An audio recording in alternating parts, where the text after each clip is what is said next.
Bienvenidos a todos a la clase de teología. Esta clase se lleva como tema Cristología, es decir, la teología de Cristo mismo, un tema sumamente importante y muy rico. Vamos a empezar con oración, por favor, y después de orar vamos a seguir con la segunda clase de esta serie acerca de Jesucristo. Oremos. Padre nuestro, te damos muchas gracias por tu amor. Gracias porque tú enviaste a Cristo para revelarte. Gracias que hemos visto por las páginas de las Sagradas Escrituras a tu propio Hijo, que nos hizo conocerte a ti también. Gracias que tener a Cristo es tenerte a ti y tener al Espíritu Santo. Yo te pido que tú nos ayudes, que tú nos ilumines en esa noche para poder comprender y conocer mejor a tu Hijo Jesucristo, principalmente a través del Evangelio de San Juan. Te pedimos todo esto únicamente para tu honra y gloria. Amén. Muy bien, hermanos.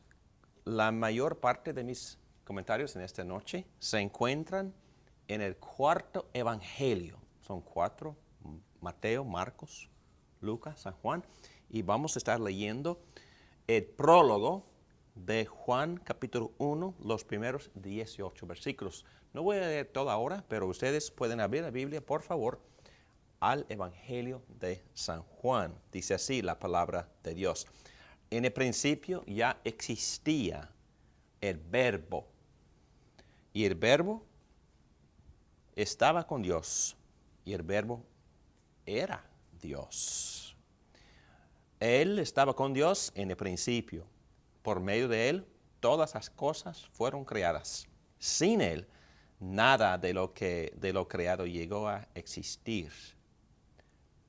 En Él estaba la vida, y la vida era la luz de la humanidad.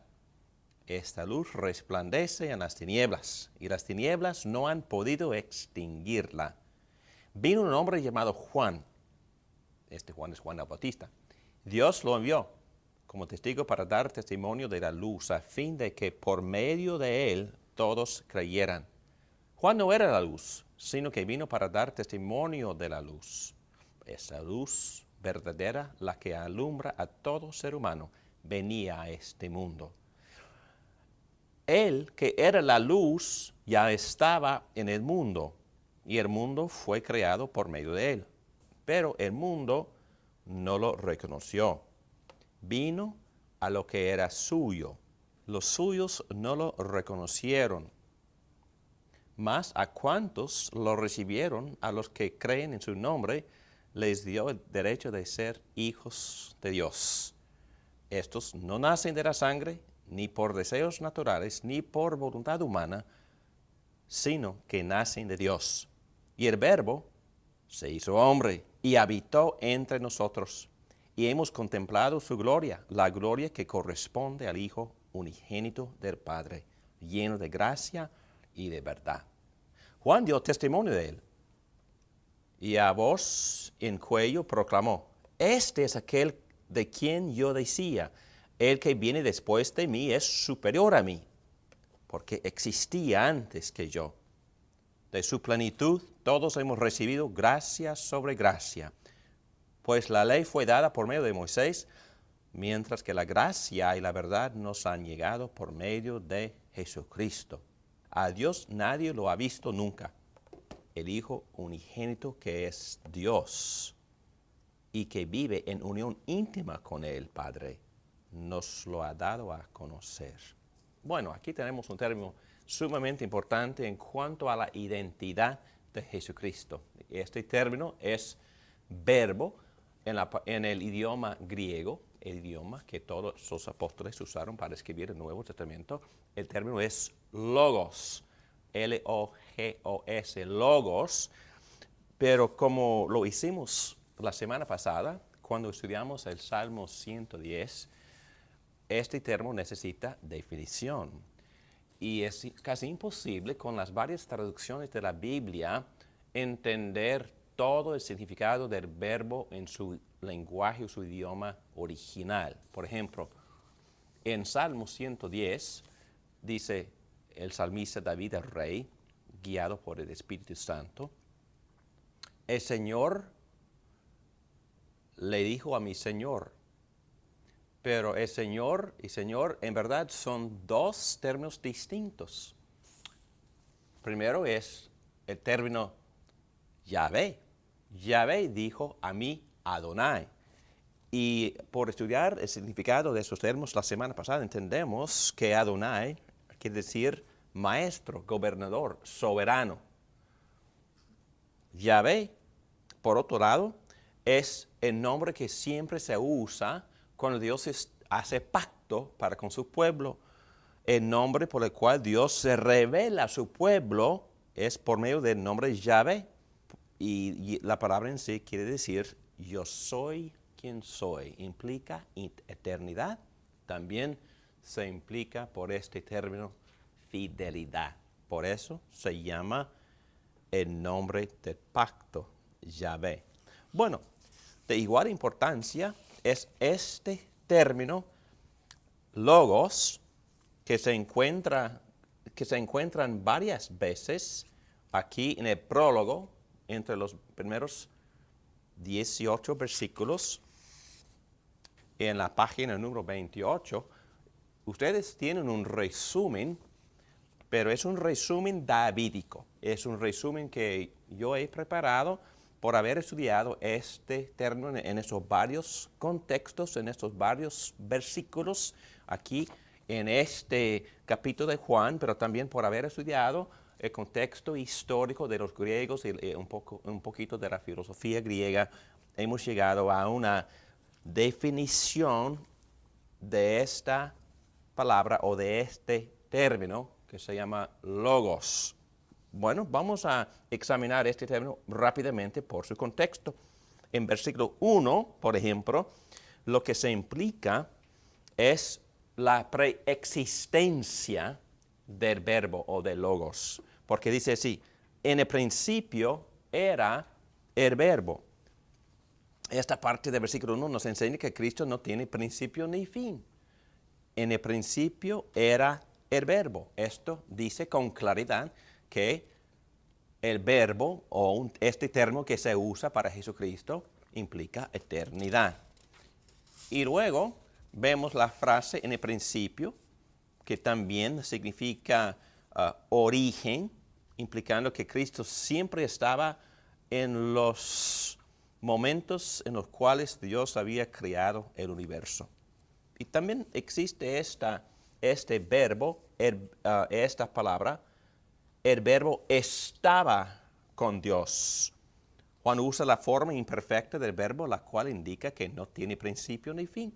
El verbo estaba es el tiempo imperfecto, tiempo indefinido, que implica tiempo indefinido. Entonces Cristo siempre ha existido, no tiene principio ni fin, y con claridad el apóstol Juan expone el significado del verbo implicando eternidad.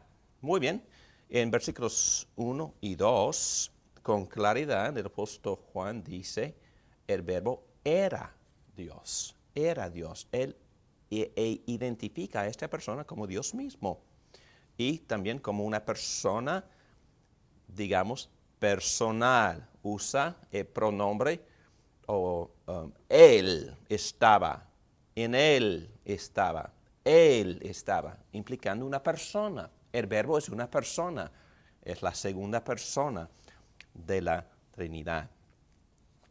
Muy bien, hay mucho más que se puede considerar acá, pero yo creo que en este momento vamos a ir a versículo 3. En versículo 3 hay otro atributo creador, en este caso agente de la creación. Dice así, por medio de él todas las cosas fueron creadas, sin él nada de lo creado llegó a existir.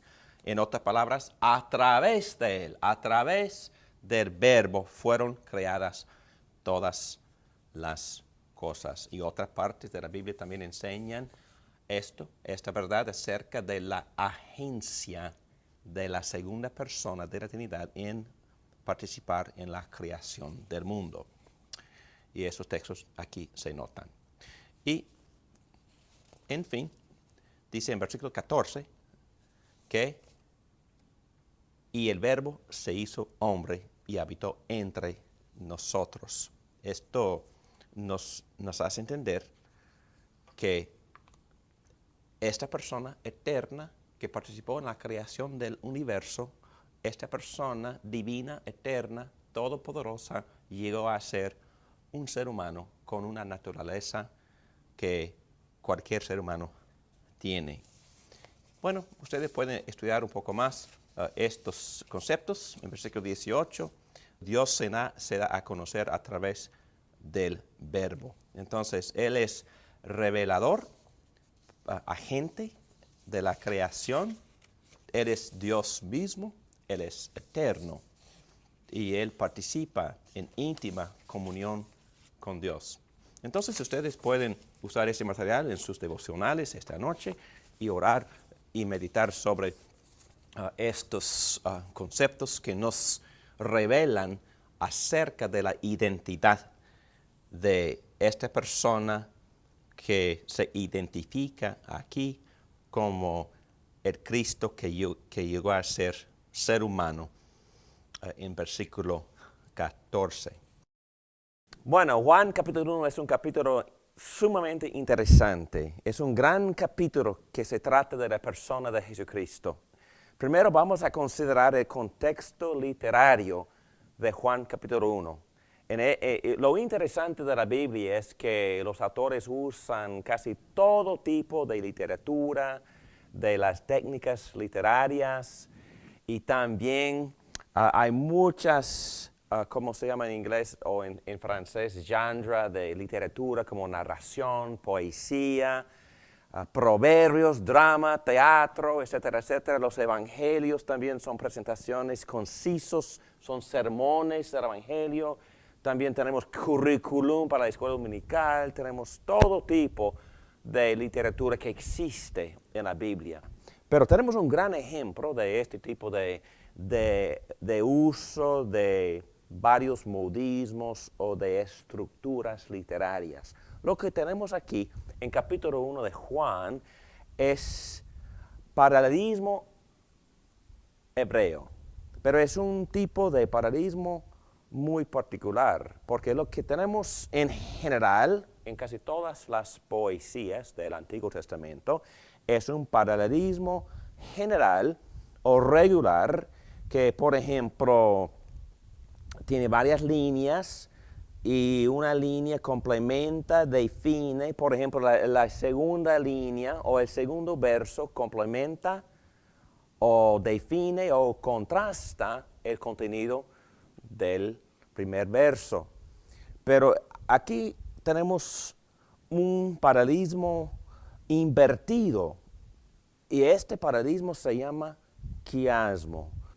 El quiasmo usa inclusión, o es decir, el apóstol Juan empieza con un concepto en el versículo 1 y termina con este mismo concepto, el mismo término en el versículo 14, y en el medio hay otros términos que complementan este término principal. Y todo el mundo debe de saber lo que es este término que Juan usa para definir a Cristo mismo en Juan capítulo 1. Es el término en griego logos, que se traduce al español verbo. En versículo 1, Juan habla del verbo. Y el verbo en este caso, obviamente, como él dice, es Dios mismo. Es agente de la creación. El verbo siempre ha estado con Dios y es Dios y ha participado en crear al universo. Y obviamente este verbo es divino. Pero luego Juan usa en esta técnica paralelismo invertido. Normalmente el paralelismo regular va A y luego B con el segundo pensamiento que complementa el primero, y luego A, B. Pero en este caso, Juan empieza A es el verbo, y luego B es el término luz. Y el término luz también se refiere a Jesucristo. El apóstol Juan usa este término 6 veces. En el medio, él usa el término luz para indicar que Cristo es el que revela a Dios. Habla así: esta luz resplandece en las tinieblas, y las tinieblas no han podido extinguirla, en versículo 5. Pero también dice que esta luz es la que alumbra a todo ser humano, hablando del hecho de que la luz revela a Dios mismo al hombre. Y luego termina en versículo 14, otra vez empezando: A, verbo, B, luz, luz que resplandece en las tinieblas, luz que alumbra a todo ser humano. Y luego termina otra vez con el término verbo, y en este caso el verbo se hizo hombre. En otras palabras, empieza aquí arriba con la divinidad del verbo, Jesucristo, y aquí abajo termina con la humanidad del verbo, diciendo que el verbo se hizo hombre y habitó entre nosotros. Y la pregunta es esta: ¿cuál es la fuerza del quiasmo? Bueno, ciertamente el propósito es dirigir nuestra atención a la encarnación del Hijo de Dios. El propósito de usar quiasmo, aquí en capítulo 1 de Juan, es poner énfasis en que Dios ha llegado a ser un ser humano.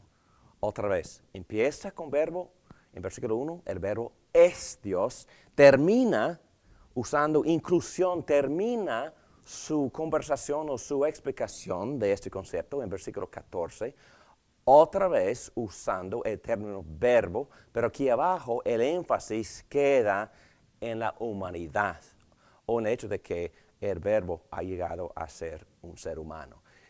Otra vez, ¿cuál es la fuerza del quiasmo? Ciertamente el propósito que tiene el apóstol por usar este esquema es enfatizar la encarnación. Es decir, que Dios mismo, Dios eterno, Dios creador, Dios que da luz, Dios que se revela a través del verbo, Dios ha llegado a ser hombre. El énfasis otra vez queda en la encarnación. El verbo divino ha llegado a ser el verbo humano. Muy bien, hermanos, seguimos adelante con estas ideas que nos presenta el apóstol Juan. Aquí estamos en las notas, en la página número 21. Y aquí el punto 2 en las notas se llama el contexto teológico. La estructura literaria subraya la encarnación, pero el contexto teológico del capítulo 1 de Juan, empezando con versículo 1 hasta el versículo 18, que se considera el prólogo del Evangelio de Juan, entendemos que hay un resumen de todas sus ideas acerca de Jesucristo en estos 18 versículos. Pero lo que para mí es muy interesante de esta sección de la Biblia es como el apóstol Juan compara sus comentarios teológicos con las ideas precisas que se encuentran en el capítulo 1 de Génesis. Por ejemplo, en ambos, el concepto de hablar o de comunicar se usa para crear. En otras palabras, tenemos en capítulo 1 del Evangelio de Juan un concepto un poco radical para el judío, el concepto del verbo o el término en griego es logos, y antes del final del versículo 1, la deidad se implica, porque dice, Dios en el principio creó los cielos y la tierra por ejemplo, en Génesis, pero casi una frase parecida en Juan 1 dice, en el principio ya existía el verbo. El verbo, en otras palabras, se pone en el lugar de Dios en el primer versículo de la Biblia. Esto es radical y Juan se atreve a decir que el verbo era Dios. Qué fuertes son estas afirmaciones, ¿no? En Génesis capítulo 1 tenemos estas palabras repetidas veces. Dijo Dios que haya. Y mis hermanos, cuando Dios habló así y cuando Él se expresó que haya, ¿qué pasó? Bueno, hubo, es correcto. En otras palabras, todas las cosas que existen empezaron a existir. Entonces hubo el universo mismo, simplemente porque Dios habló. Y en su aliento era verbo, palabra.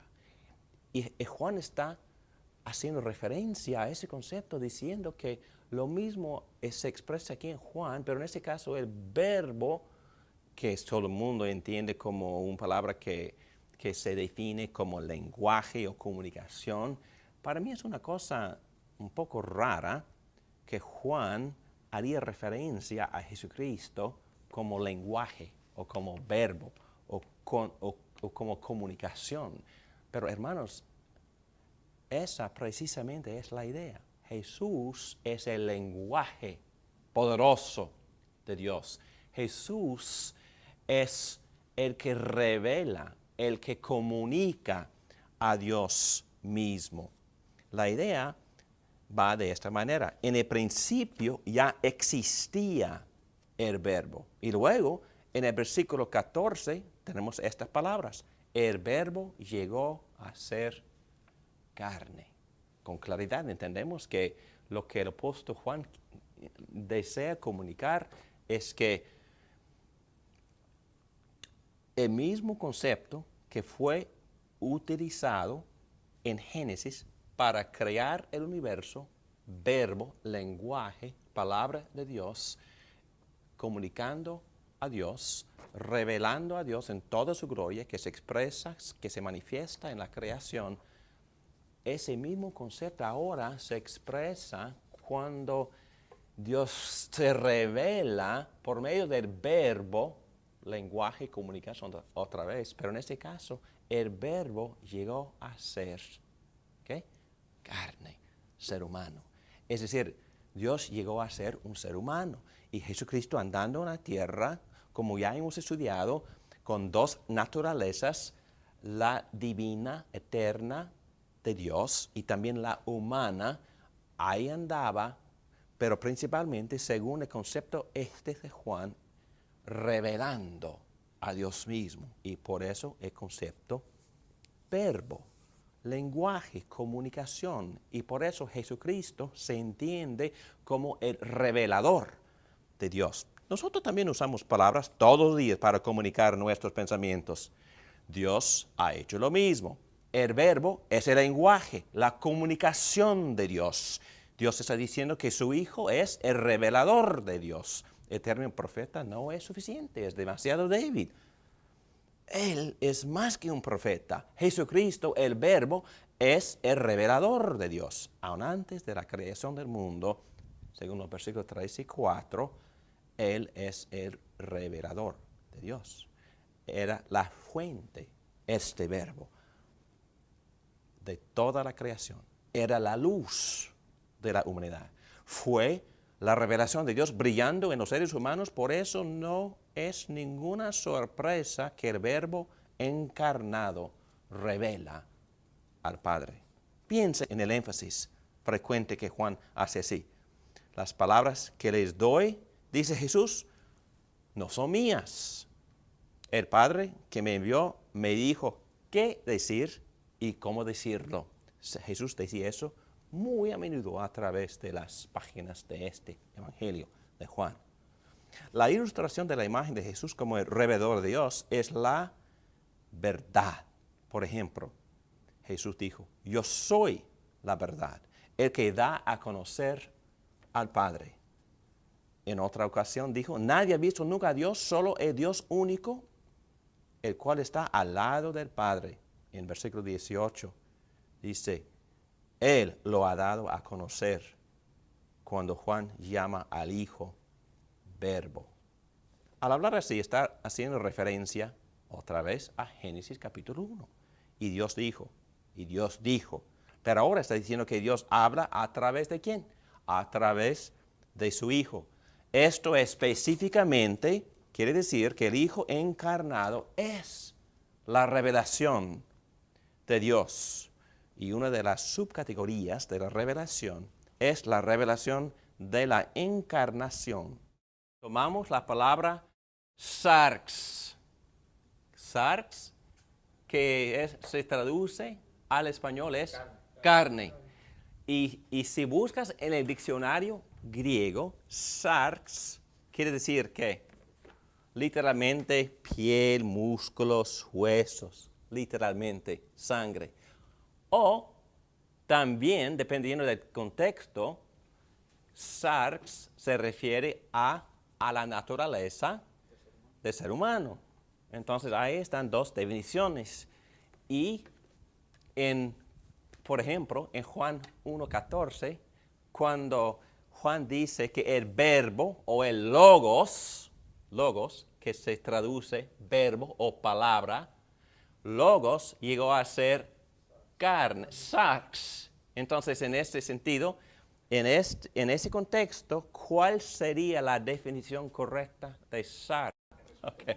Pero la pregunta es esta. ¿Jesús llegó a ser un ser humano o nada más llegó a vivir en un cuerpo físico? Exactamente. Entonces, sarx, según Juan, observando con claridad la manera en que Juan usa esta palabra sarx, sarx en versículo 14, ¿qué significa? Se hizo un ser humano. Ser humano. En todo sentido de lo que es un ser humano. Cuerpo, alma, si quieres usar la palabra espíritu, mente, emociones, sexualidad, personalidad. Entonces llegó a ser humano 100% en todo el significado de esa palabra. Sarx, un ser humano. ¿Ok? Entonces, por eso, la necesidad de definir con exactitud esas palabras y a veces volver al idioma original. Ok, el contexto literario, trasfondo y términos. Estoy en la hoja 23. Tenemos luz y oscuridad. En Génesis 1 las tenemos también, es decir, luz y oscuridad. Pero usadas de manera moral. Esta luz resplandece en las tinieblas y las tinieblas no han podido extinguirla. Aquí este profesor Peterson nos da dos posibilidades de la palabra conquistar. Conquistar es decir, dominar. O también otra posibilidad es comprender. Entonces, comprender es comprender en el sentido de intelectualmente entender lo que es la luz para poder manipularla y controlarla. Pero aquí dice Juan que las tinieblas no pudieron conquistar, dominar, manipular, influir en la luz. La luz es más poderosa que la oscuridad. ¿Sí? Las tinieblas al respecto de... ¿Qué es la definición de las tinieblas? ¿Solamente oscuridad o el pecado del mundo o algo? Ok, muy buena pregunta, porque otra cosa, otro tipo de literatura o otro instrumento literario que usa Juan es doble sentido. Y por eso la respuesta es sí. Entonces, doble sentido. Tinieblas, ¿cuáles son los dos sentidos? Una oscuridad Oscuridad y la otra el pecado del mundo. pecado o inmoralidad. Entonces, pecado del mundo, la influencia del mal en el mundo, y dice Juan que esa inmoralidad, esa maldad, no pudo dominar la luz. Entonces la luz es más poderosa y vino para esparcir la palabra o hacer correr las tinieblas. Y es lo que pasa cuando prende la luz, ¿no? La oscuridad se desaparece. Y por eso vino Jesús. Y está pasando eso poco a poco aquí en el mundo, poco a poco, a través de los redimidos, ojalá, ¿no? Muy bien. Aquí tenemos B. También el concepto de la creación se expresa en este contexto de Juan. Por medio de él las cosas fueron creadas. ¿Qué nos enseña este pasaje acerca del Hijo de Dios? Bueno, no voy a repetir este párrafo, pero seguimos adelante. Número 4. ¿Qué nos enseña este pasaje acerca del Hijo de Dios? Bueno, A. Nos enseña preexistencia. Y simplemente hablando, esa frase, ¿qué quiere decir? Preexistencia. ¿Existió antes de qué? De la creación. Ok, pero aquí dice, ok, Jesucristo ya existía antes de... Ok, pero... Exactamente. Es solo lo que está diciendo. Pero todo lo demás que ustedes han dicho es correcto, pero en este contexto, preexistencia se refiere a su existencia antes de la concepción en la Virgen. Porque antes de ser concebido, Jesús ya existía. Ok, es la idea. Solo pertenece al Hijo. ¿Y por qué no pertenece al Padre ni al Espíritu? Este concepto. ¿Por qué no? Porque no llegaron a ser carne. Nada más, porque no llegaron a ser carne. No cambiaron nada. Y Cristo tampoco cambió porque Dios no cambia. Pero asumió, sin cambiarse, otra naturaleza. Es el concepto bíblico y bien teológico. También son muy importantes estos detalles. Pero en versículo 2 dice, Él estaba, el verbo, Él, Jesucristo, estaba con Dios en el principio. Entonces, ¿cuál es el tiempo de ese verbo? Estaba. Pasado. ¿Qué tipo de pasado? Porque son varios tiempos pasados. Imperfecto. ¿Cuál es la diferencia entre pasado, simplemente pasado, e imperfecto? Existió puede implicar empezó a existir y por eso dice existía o estaba, tiempo indefinido. El imperfecto ni tiene principio ni fin.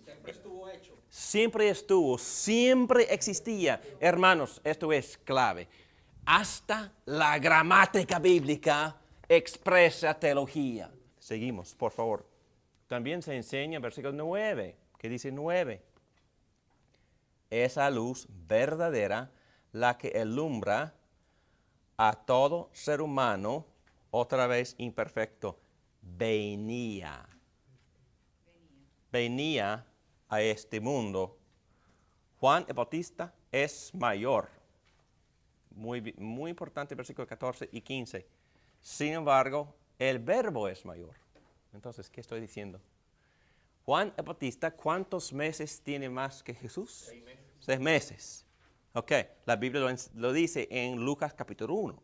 Pero aquí dice, el que viene después de mí es superior a mí porque existía tiempo imperfecto antes que yo. Entonces, biológicamente, Juan tiene más, 6 meses más, pero literalmente hablando de existencia, el verbo es mayor, porque ya existía. Entonces, otra evidencia de su divinidad, su preexistencia, siempre existía Jesucristo. No empezó a existir cuando se concibió algo en el vientre de María. No, ya existía. Lo único que cambió es que Cristo, entrando en el vientre, tomó, ¿qué? Otra naturaleza, carne, que implica la naturaleza completa de un ser humano, que incluye la parte física, pero la parte emocional, espiritual, mental, sexual, personalidad, implica todo de lo que es un ser humano. Muy bien, básicamente lo que Juan quiere decir es que el que viene después de mí en su ministerio y en tiempo, pero Juan nació 6 meses antes que Jesús, lo ha superado en posición o categoría. Obviamente, ¿no? Porque categoría divina es más alta que categoría humana. Ok. Es así porque él, Jesús, está antes de Juan en el tiempo. Técnicamente el nombre de Jesús se le dio al Hijo de Dios en su nacimiento.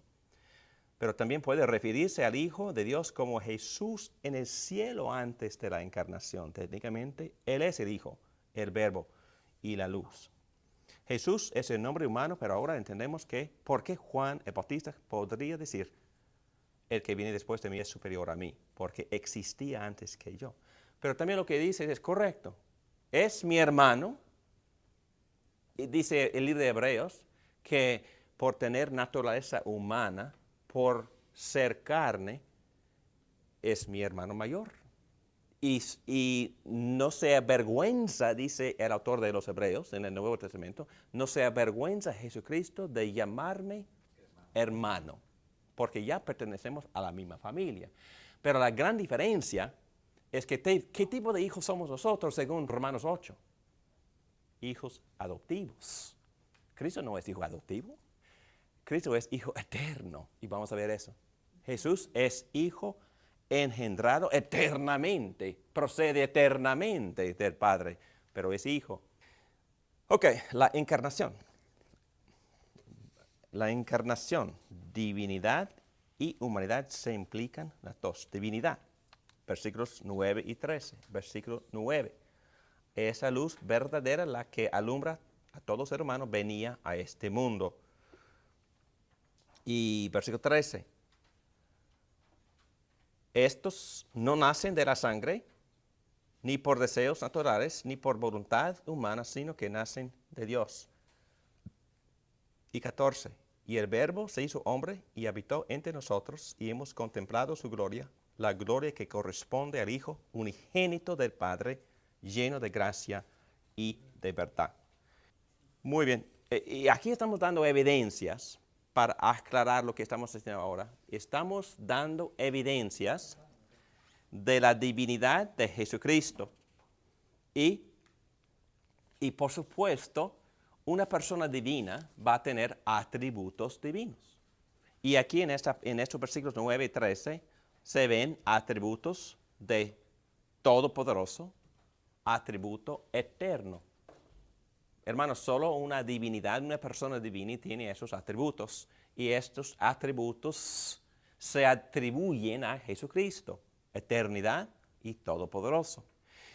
Y también hablando de su pecado, ¿pecó Jesús? No. Nunca confesó pecado. Y es más, el libro de los Hebreos y Cristo mismo, pero en especial el libro de los Hebreos dice que Él fue tentado en todas las maneras, así como nosotros, pero nunca pecó. Y no confesó pecado tampoco. Y rápidamente vamos al siguiente concepto. Jesús aceptó la confesión de Tomás. ¿Qué fue esa confesión? En capítulo 20, versículo 28. Mi Señor y mi Dios. Hay que entender el contexto. Después de la resurrección de Jesucristo, habían varias apariciones. Y normalmente Cristo quería presentarse el día de domingo, el primer día de la semana, porque fue el día de resurrección. Y por lo menos fueron 2 semanas después de la resurrección de Jesucristo, Cristo pasó por las paredes y se apareció donde estaban los discípulos, los 11, porque Judas ya se fue. Pero aquí están los 11. Y la primera vez que Cristo había venido, no estaba presente Tomás. Pero en esa ocasión, y Tomás había dicho, ustedes son tontos, ustedes son necios, ustedes están imaginando cosas. Pero cuando Tomás, con sus propios ojos, vio a su Señor, él se arrodilló y dijo, mi Señor y mi Dios. Él le llamó a Jesucristo Dios. Y Cristo no lo corrigió. Cristo aceptó culto, alabanza. Aceptó esa afirmación de Tomás, llamándole Dios mismo. Muy bien, seguimos. Ok, la resurrección aclaró su identidad. Entonces, el apóstol Pablo dice en Romanos 1 que la resurrección probó que Jesucristo es divino. Es el Hijo de Dios. Y Hijo de Dios no puede ser otra cosa, porque mis hijos también comparten mi naturaleza. Ni son perros ni gatos, ni insectos, ni peces. No, cualquiera comparte la misma naturaleza de su Padre. Cristo comparte la misma esencia, el mismo ontos, es de la misma sustancia de su Padre. Entonces, los dos comparten la misma naturaleza divina. Muy bien. En resumen, su humanidad se enseña en los versículos 14 y 15. Ok, vamos a ver, hermanos, eso es importante, el resumen. En 14 dice, ¿qué dice? ¿Cuál es la clave en 14? El verbo se hizo hombre. Hombre o carne, sarx. En versículo 15, él existía. Sí, antes de mí. Porque era primero que yo. Exactamente. Ok. Y sobre todo su deidad se enseña en versículo 1. ¿Qué dice en 1? Que ya existía tiempo imperfecto y estaba con Dios, asociado con, orientado a, en íntima comunión con Dios. Es lo que significa esa frase en griego. ¿Qué atributo de Dios se expresa en versículo 3? Creador. Solo una persona divina crea.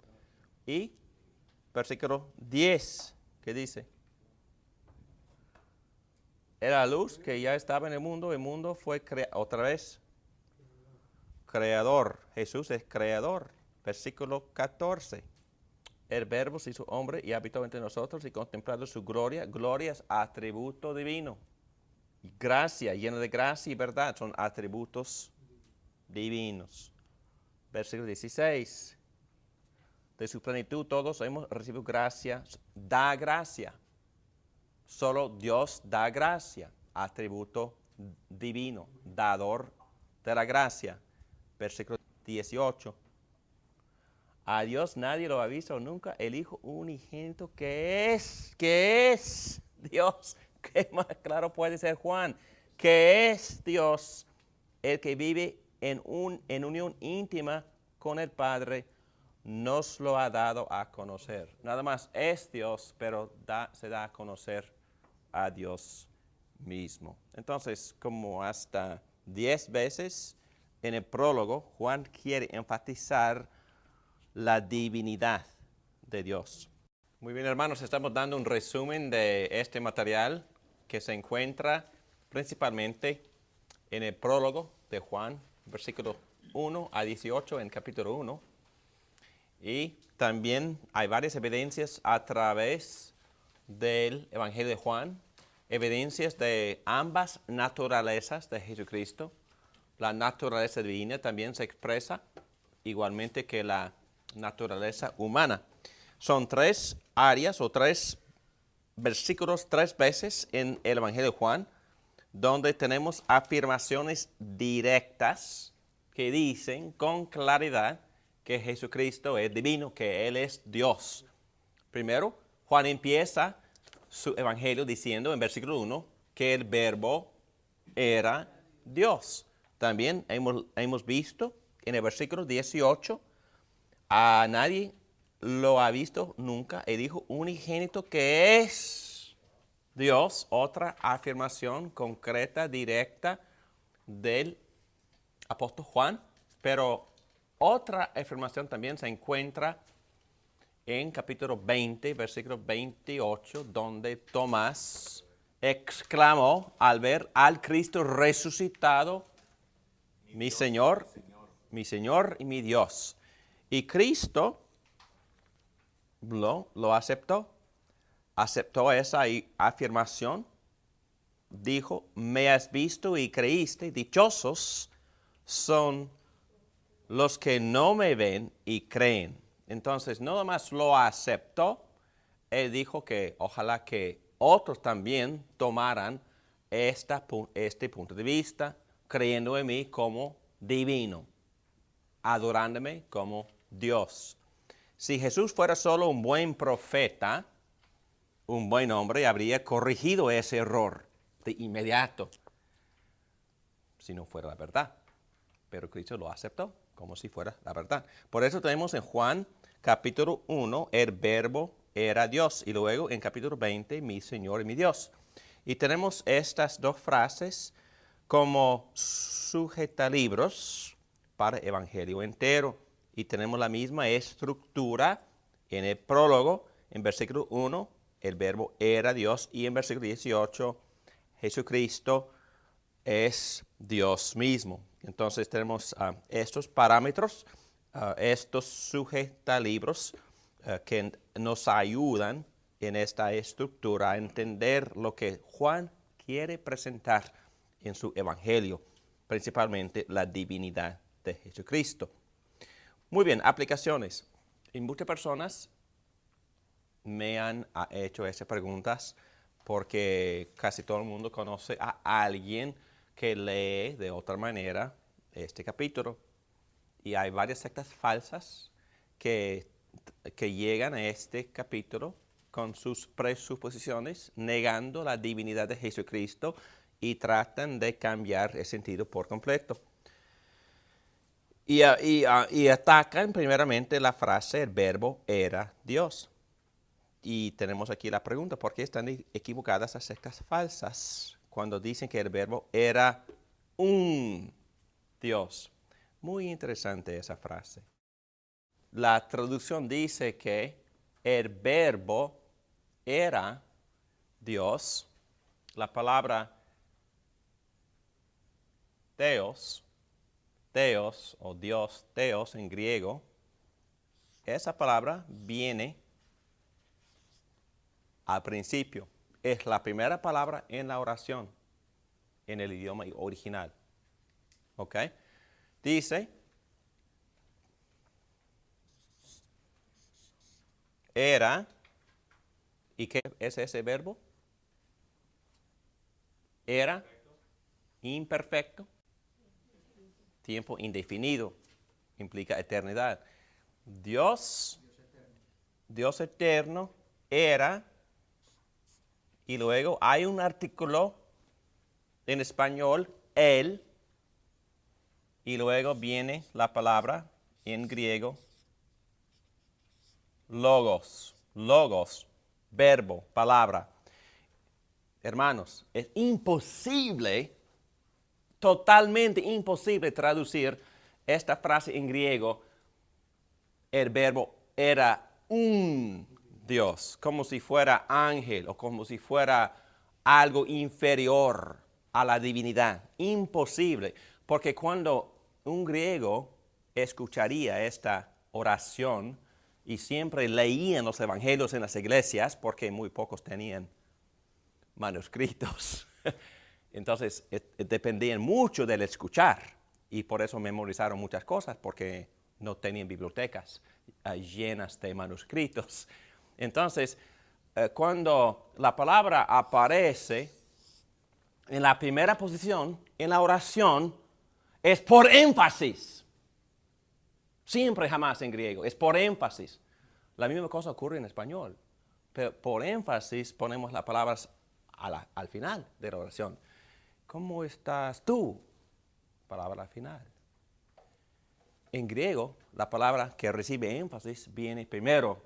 Entonces, un griego, escuchando esta oración leída en la iglesia, él escucharía, divino era el Logos. Dios era el verbo. Así entendería la frase. Imposible poner un, totalmente ilógico poner. Y también gramáticamente hablando, no sirve para nada poner ese artículo.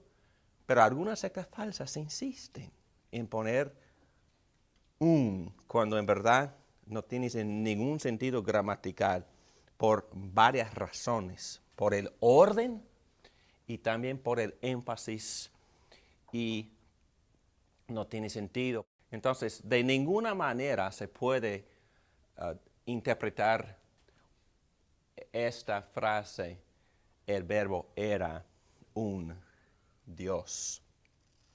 En esencia, lo que Peterson está diciendo es, si ustedes, los miembros de la secta falsa, desean traducir versículo 1 en términos de un Dios, ¿por qué no van ustedes al versículo 6?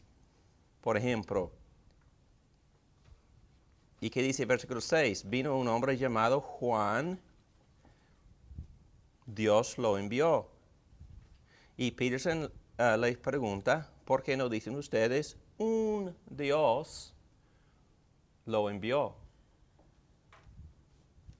¿Me entienden? Lo hacen arriba, en versículo 1, porque aquí no, en versículo 6. Y ellos respondieron, porque es obvio que es divino. ¿No es obvio que es divino en versículo 1? Pues que no, ¿por qué no? Entonces no tiene respuesta. No es obvio porque su presuposición es que Jesucristo no es divino y por eso llegan al texto con esa presuposición, ese compromiso de tratar de negar la divinidad de Jesucristo. Igual que versículo 12. En versículo 12 dice, mas a cuantos lo recibieron, a los que creen en su nombre, les dio el derecho de ser hijos de un Dios. ¿Por qué no? En versículo 1 es un Dios, ¿por qué no en versículo 12? No hay respuesta. Es completamente arbitrario, por capricho, por deseo, por presuposición. Entonces no tienen respuesta, no hay respuesta. No hay respuesta que tenga sentido. La religión que se llama cristianismo empieza con la resurrección de Jesucristo. Antes de la resurrección de Jesucristo, que comprueba la divinidad de Jesucristo, no existía nada, absolutamente nada, nada. ¿Dónde estaban los discípulos después de la muerte de Jesucristo? ¿Dónde estaban? Se huyeron. Dispersos, cobardes, completamente viviendo con temor, con miedo. ¿Por qué? Escondidos, porque lo mismo pudiera pasar a ellos, lo que pasó a Jesucristo. No estaban congregándose en las iglesias, jamás. No, ni existía la iglesia, ni existía lo que se llama cristianismo. Hermanos, por favor, históricamente, ni existiera el cristianismo si no fue por la resurrección de Jesucristo que prueba que Jesucristo es divino. Entonces, por eso el cristianismo empieza con la divinidad de Jesucristo. Empieza con la divinidad de su fundador. Si no, no existe. Es la idea. Pero Cristo había anunciado que iba a resucitar, ¿no? Sí, pero sí, exactamente, todo el mundo. Por eso, pero otra vez, si fuera yo en aquel entonces, en ese contexto, yo creo que yo también estuviera escondido por temor por mi vida, así como ellos. Porque eran pescadores, hombres de negocios, hombres como cualquier don nadie, así eran como cualquier otro ser humano y vivían con las mismas dudas y con las mismas esperanzas, las mismas aspiraciones, y cuando su fundador, su héroe se murió, ellos, bueno, ya se acabó la cosa. Y no importa lo que Cristo había dicho. Entonces, no estaban ahí esperando, oh, Cristo va a resucitar, oh, yeah. No. Estaban completamente aterrorizados, escondidos. Entonces, hay que entender también que en aquel entonces habían muchos que profesaban ser Mesías. Muchos. Y en la misma, contemporáneos de Jesucristo también. Habían otros que ellos habían, que los romanos habían matado también, en la misma era, en la misma generación de Jesucristo. Habían destruido pueblos por completos, pueblos que decían, oh, el Mesías viene de nosotros. Entonces los romanos quemarían por completo de esos pueblos. Y eso son hechos históricos, salen por los documentales, por la televisión, estas historias, y son verdaderas, son históricas. Entonces, la única diferencia entre Jesucristo, bueno, no la única, pero obviamente la diferencia más grande entre esos supuestos, entre comillas, Mesías y Cristo, es que Él sí resucitó. Y por eso es la verdad fundamental del cristianismo. Ni si no fuera por la resurrección de Jesucristo, nada, absolutamente nada. Y hermanos, por favor, Cristo apareció unas 15 veces, nada más, entre un periodo de 40 días. Y se apareció a grupos de 1, de 2, de 10, de 11 y de 500. El apóstol Pablo, escribiendo su carta a los Corintios, tratando de defender este hecho histórico, este hecho fundamental, esta verdad esencial de la resurrección de Jesucristo, él en capítulo 15 da todas las evidencias de los testigos oculares de la resurrección de Jesucristo. Y luego él dijo una cosa sumamente interesante. Si no quieren creer a mí, por favor, estos testigos todavía viven. Ustedes pueden ir a entrevistarlos, por favor. Entonces, los testigos que habían visto y hablado con el Cristo resucitado, aún durante la década de los 50, 60, 70 y quizás algunos en la década de los 80 todavía vivían, y cualquiera escuchando los sermones de los apóstoles pudieran ir a entrevistar a esos testigos de ojo. Y es más, hermanos, no solo la Biblia habla de estas evidencias. Los gobernadores de las diferentes provincias de los romanos no sabían qué hacer con estos creyentes estos ateos que no querían adorar al Dios verdadero, César. Entonces, los gobernadores no sabían qué hacer porque ellos conocían a sus vecinos cristianos y era buena gente y no querían ejecutarlos. Entonces empezaron a escribirse cartas, un gobernador a otro. Y yo tengo estas cartas en mi oficina, hermanos. Estas cartas todavía existen. Una carta que fue escrita por el gobernador que se llama, en inglés, Pliny, y otro gobernador que se llama Trajan. Ellos se escribían preguntándose, ¿qué hacemos nosotros con estos creyentes que se reúnen todos los días? Es buena. Las cartas dicen esas cosas y describen exactamente las actividades de los creyentes. Y es más, lo que me sorprende más es que ellos siguen creyendo, las cartas dicen esto, en esa cosa tan supersticiosa. Y usan la palabra superstición, pero todo el mundo sabe exactamente a qué se refiere. Están refiriéndose a la resurrección de Jesucristo.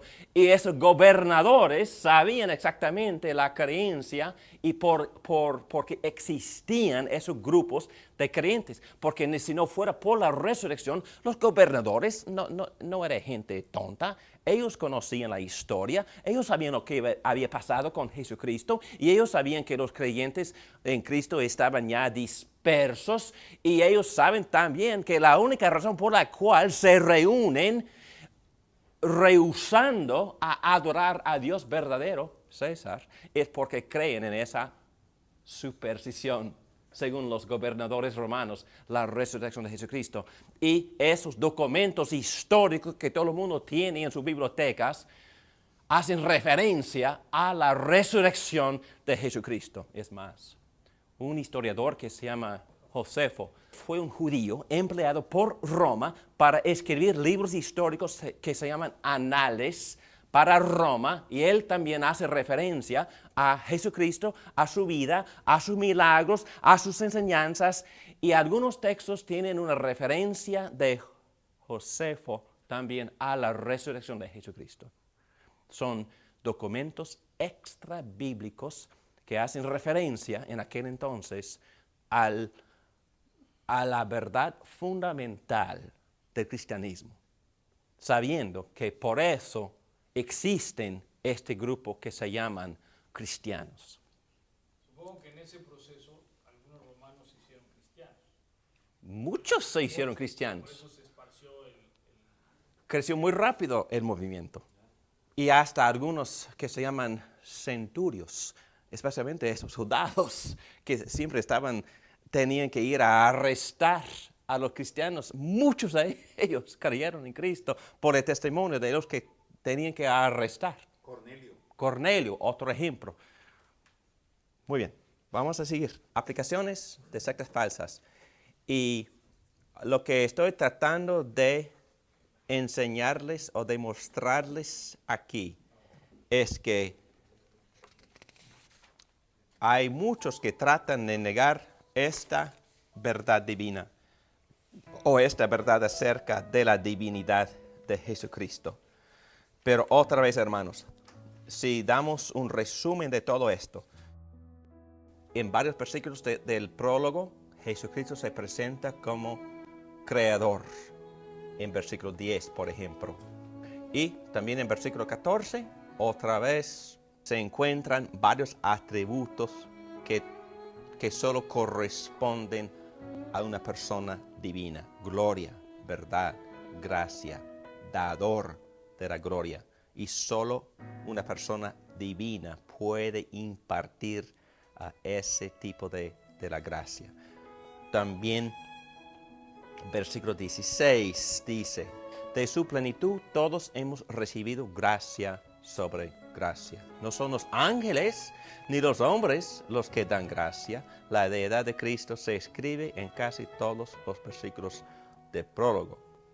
Y es más, hermanos, ¿quién da salvación? Ni ángel ni ser humano da salvación. Y si Cristo no es divino, tampoco es el que da la salvación, porque solo Dios da la salvación. La salvación viene de Dios, dice muchos textos bíblicos. Y en caso que no lo vimos en el versículo 18, nadie ha visto a Dios. Dios en su esencia es invisible, el Hijo unigénito que es Dios, dice Juan el apóstol, que vive en unión íntima con el Padre, nos lo ha dado a conocer. Y así este pasaje está repleto con la clara enseñanza acerca de la deidad de Cristo. Hermanos, oremos, por favor. Padre nuestro, damos muchas gracias por guiarnos en este estudio. Gracias por este texto tan precioso y tan repleto con estas verdades tan preciosas acerca de la divinidad de la segunda persona de la Trinidad. Gracias que Cristo por amor vino y se hizo carne para vivir entre nosotros, para morir por nosotros, para resucitar, para elevarnos y para redimirnos y para justificarnos, para poder perdonarnos basado en su muerte en la cruz por nuestros pecados. Te confesamos que creemos que tú eres divino. Confesamos que creemos que tú eres el Hijo eterno de Dios, que tú siempre has existido. Te confesamos que tú tienes los atributos de Dios, eternidad. Tú eres todopoderoso. Tú eres el creador. Tú eres el dador de la gracia. Tú eres el que nos da la salvación. Gracias, Cristo. Te amamos y te glorificamos y te alabamos y te adoramos, porque tú eres el Dios eterno creador hecho hombre, para poder amarnos, mostrarnos simpatía, morir por nosotros, resucitar para poder elevarnos y redimirnos. Gracias, Cristo. Existimos y tenemos un futuro y tenemos mucha esperanza, porque tú eres el Hijo, el Salvador. Oh nuestro Señor, oh nuestro Dios, Jesucristo, te alabamos en tu nombre precioso, Yahvé, Señor Adonai. Amén. Amén.